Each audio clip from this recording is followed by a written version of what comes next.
The Winter's Tale, Part 1. At the Palace of Leontes, the Oracle speaks. At the Palace of Leontes. Leontes, king of Sicilia, and Polixenes, king of Bohemia, had always been the closest and dearest friends. Trained together in childhood, and as boys never apart, a deep-rooted affection had sprung up between them, and when the necessities of their royal birth and dignities made separation necessary, by calling each to rule over his own kingdom, they still kept up the warmest intercourse by gifts, letters, and loving embassies. Both in due course married. Hermione, wife of Leontes, was a noble and beautiful woman, and they had one child, a princely boy called Mamillius. Polixenes, in Bohemia, had also one boy, Florizel, within a month of the same age as Mamillius.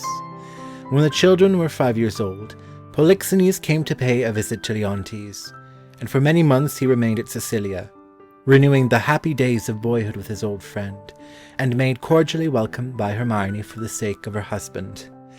But at last the time came when Polixenes must turn his steps homeward. He had been long absent from Bohemia, and matters of state required his presence. Leontes pressed him warmly to remain, even if it were only for a few days longer, but Polixenes was firm. Then Leontes bade his wife try her powers of persuasion.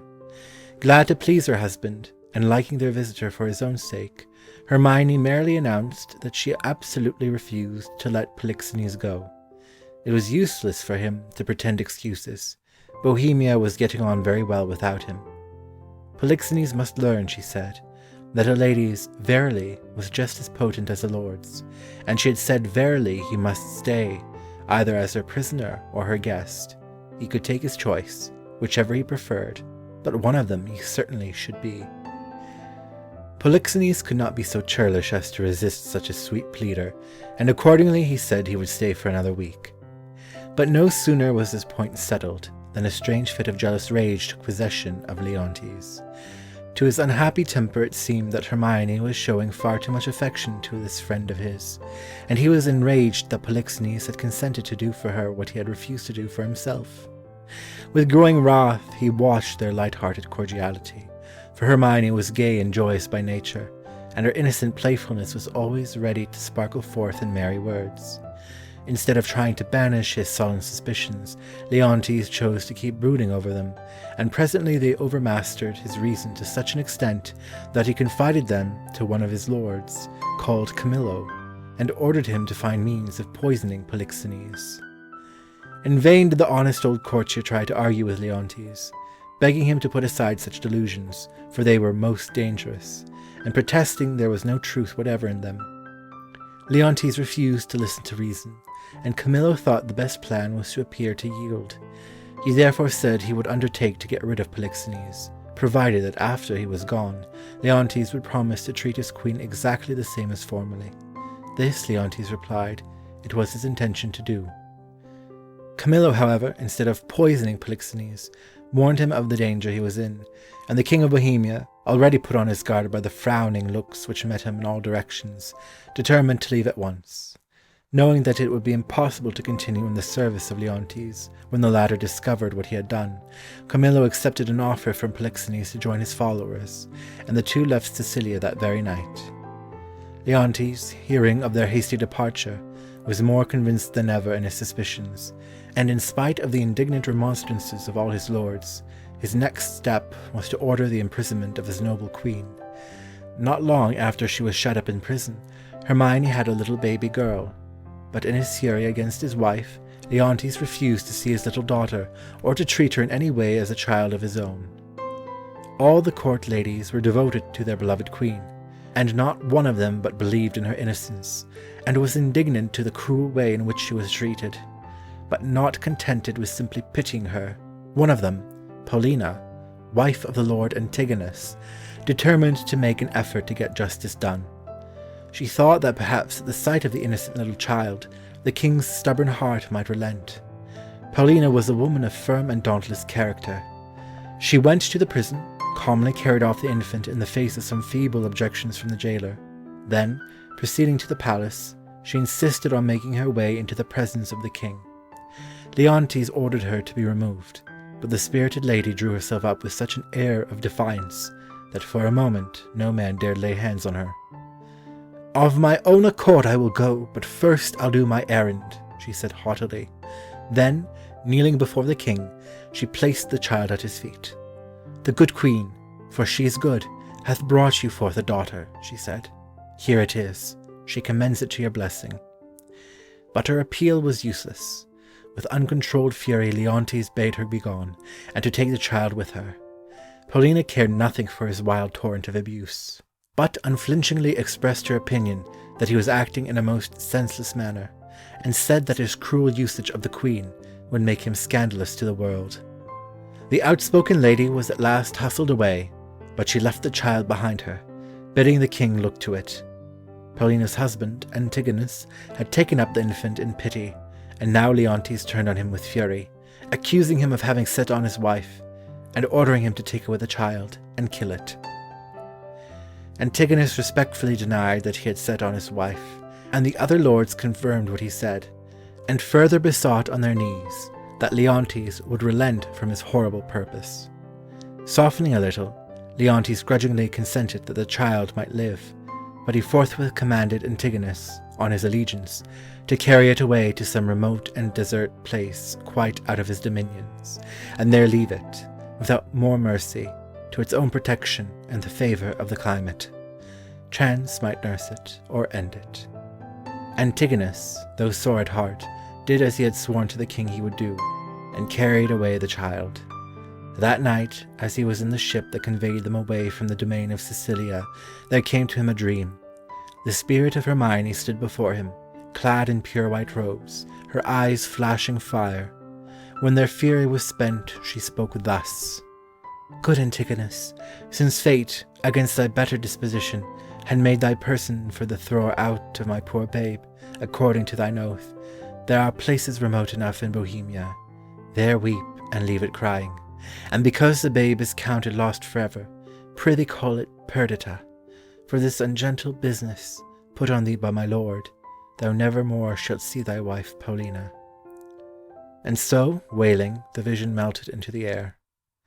In accordance with this dream, Antigonus carried the babe into the country of Bohemia. Unable to weep, but his heart bleeding for pity at the cruel deed which his oath enjoined on him, he placed it tenderly on the ground. As he turned away, he was pursued by a savage bear, which made him take to instant flight.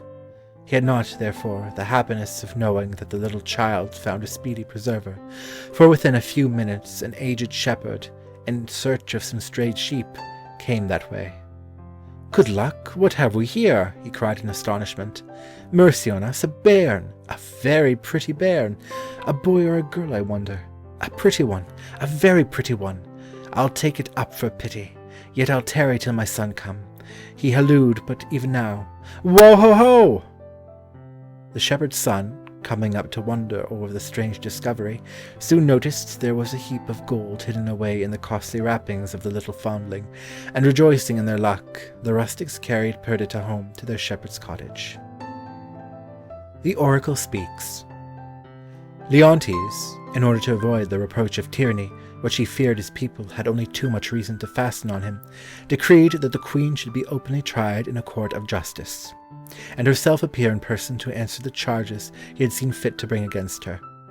He had dispatched messengers to the temple of Apollo, at Delphos, to consult the oracle, and on their return the trial was appointed to take place. The messengers had brought back the answer of the oracle in a sealed cover, and at the proper moment during the trial the seals would be broken, and the verdict would be read in open court. Hermione's answer to the accusations brought against her was an indignant denial.